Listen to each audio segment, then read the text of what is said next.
బెంగళూరులో business forum ఏర్పాటు చేసిన కార్యక్రమంలో మోదీ మాట్లాడుతున్నారు. ప్రత్యక్ష ప్రసారం ద్వారా చూద్దాం.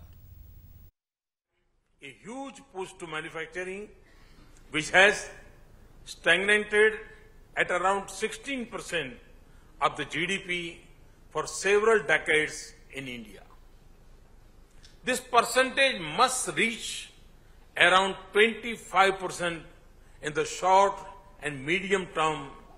With this in view, we have launched the Make in India initiative.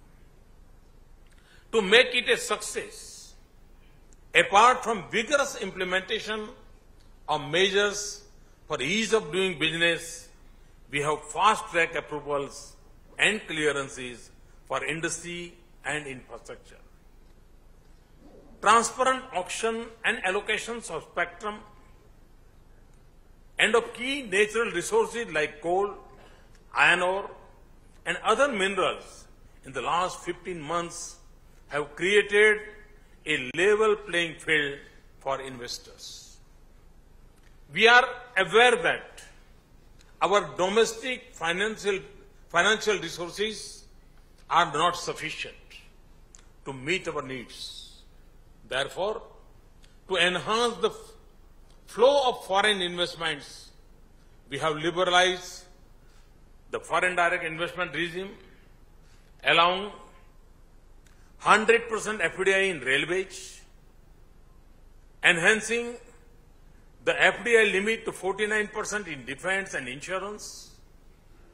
We have also refined our FDI policy for construction and medical devices. We have rationalized a number of other FDI-related policies issues, including bringing in the concept of sector caps for the FPIs and other investors.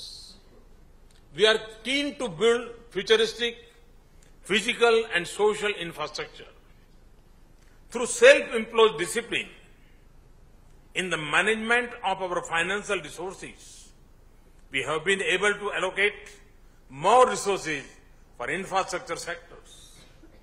In addition, we are setting up an India Investment and Infrastructure Fund.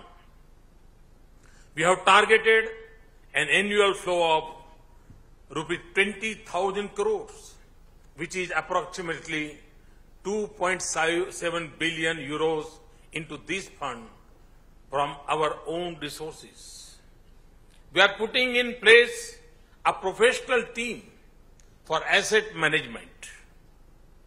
We have also come up with the mechanism of tax-free infrastructure bond for projects in rail, road, and irrigation sectors. There were a number of regulatory and taxation issues which were adversely impacting on the sentiments of foreign investors. We have taken very decisive steps to remove a number of long-pending concerns of investors. To give you some examples, we have expedited regulatory clearances, including security and environmental clearances. Across the board, we have increased the validity period of industrial licenses. We have de-licensed a number of defense items and liberalized a number of restrictions like end-use certificates. We have increased the validity period of defense industrial licenses up to 18 years from 3 years. We have clearly articulated that we will not resort to retrospective taxation and reinforce this position by not going for imposition of minimum alternate tax on FPIs. We have notified the regulations for the alternative investment funds allowing foreign investments in such funds. We have rationalized the capital gain tax regime for real estate investment trusts. We have modified the permanent establishment norms We have also decided to defer the implementation of the general anti-avoidance rules for 2 years. We have introduced the GST bill in Parliament. We are hopeful to roll it out in 2016. We are working on a new bankruptcy code. The Company Law Tribunal is soon going to be formed. We want to make sure that our tax regime is transparent and predictable. We are also keen to see that genuine investors and honest taxpayers get quick and fair decisions on tax matters. As a result, our initiatives, the sentiments for private investment and inflow of foreign investment have turned positive. The growth rate of our GDP is above 7%.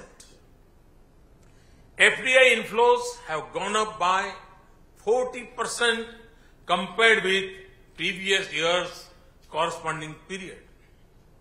Many international financial institutions, including the World Bank, IMF, OEC, and others, are predicting even faster growth in the coming years. Moody's have upgraded the rating of India as positive.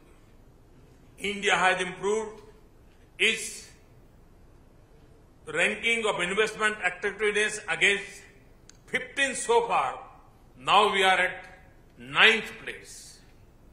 India has also jumped 16 places on the World Economic Forum's Global Competitive Index after 5 years of decline in the list. Similarly, in a ranking of the top global destinations for greenfield investment in the first half of 2015, India is at number 1. Foreign Policy magazine of USA has ranked India as number 1 FDI destination. Thus, just in 15 months, we have successfully restored the credibility of India in the eyes of global players. I have always said that government has no business to do business. Hence,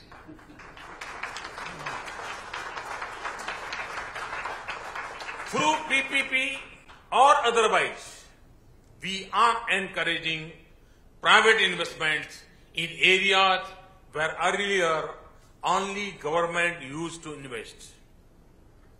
We are also divesting our stake in the public sector enterprises to instill market discipline. Friends, I want to assure you that India is committed to protecting intellectual property rights of all innovators and entrepreneurs. We have taken several initiatives for transparency and online processing in IP administration. A comprehensive national IPR policy is being finalized. Last week, I myself reviewed the situation.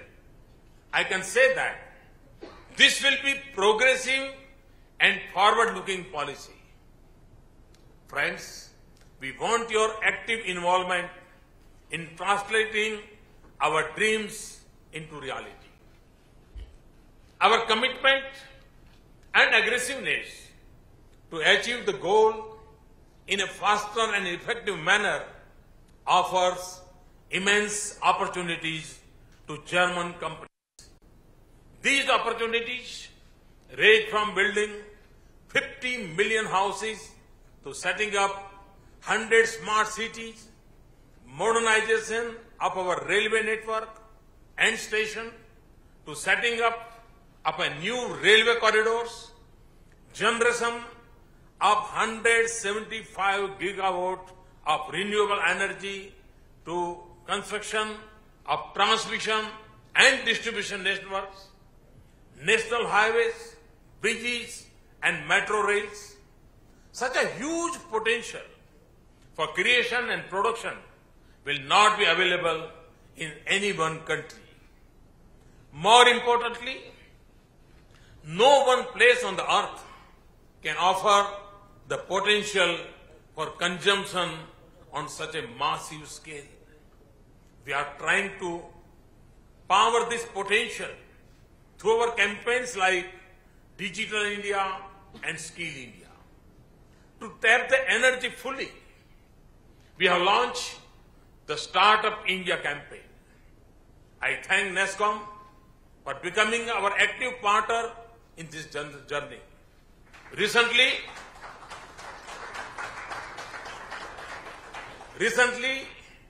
we tried to ignite this energy through an interface of our youth with ecosystem of Silicon Valley.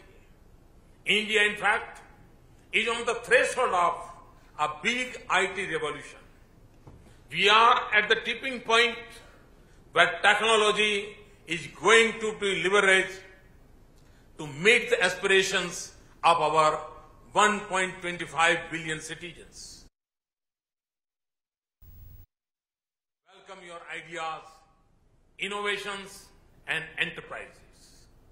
I had said in Hanover, and I am saying it again, that we are also open to carry out necessary corrections in our policies and procedures. I can say that never before India was so well prepared to absorb talent, technology, and investment from outside.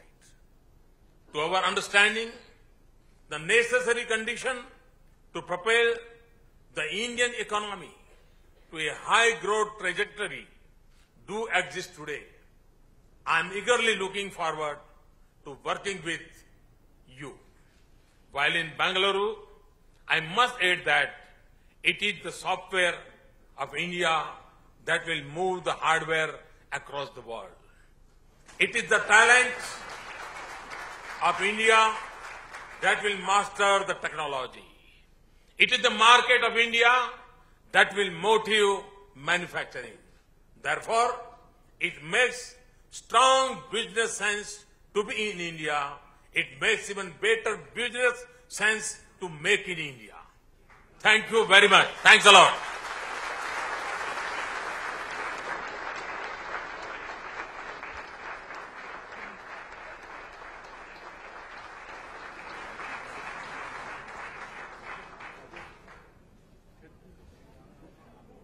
Thank you, sir. We are indeed honored to have you here today. Listen to you.